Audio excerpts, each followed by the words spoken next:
I'm Francis Alin Sonorin. I'm 22 years old and I'm from City of Naga, Cebu.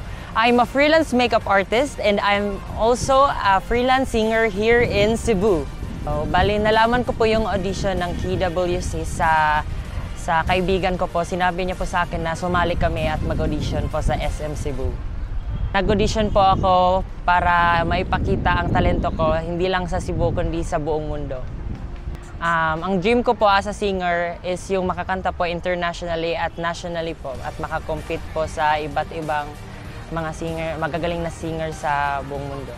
Ang inspiration ko po sa pagkanta is yung nanalo po sa yung first runner-up po sa Idol Philippines, which is si Lucas Garcia po. Siya po yung idol ko po since pandemic po. Kasi po yung mga kanta niya swak po sa sa boses ko. Kumakanta po ako para sa pamilya ko po, para makatulong po ako sa kanila sa kahirapan po kung ako man po ang mananalo. Sa ngayon po, ako lang po yung nagpro-provide sa pamilya namin po kasi po wala na pong trabaho yung papa ko at yung mga ate ko po ay may kanya-kanya na pong mga pamilya.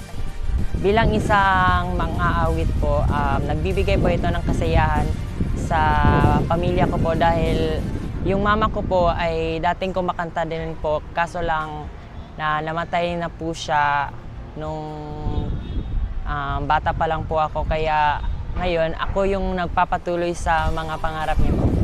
Gusto ko pong manalo sa KWC dahil gusto ko po makapunta sa Manila at gusto ko po marinig pa yung mga makakalaban ko sa Manila at kung papalarin man po at gusto ko rin po makapunta sa ibang bansa. Pinili ko po yung kantang No Si Balasi dahil po feeling ko po isa po siya sa mga pinakamalakas na kanta na maibigay ko po sa audition. Kasi naisip ko po na first round pa lang dapat ibibigay ko na po lahat ng makakaya ko po. I am Francis Alin Sonorin. I am the KWC Philippines 2024 Visayas winner. Sino ba sila?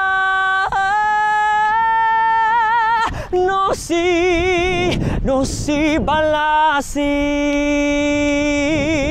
Sino ba sila?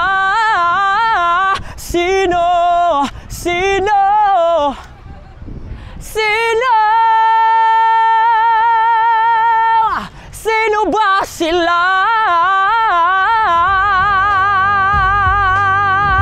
Sino ba sila?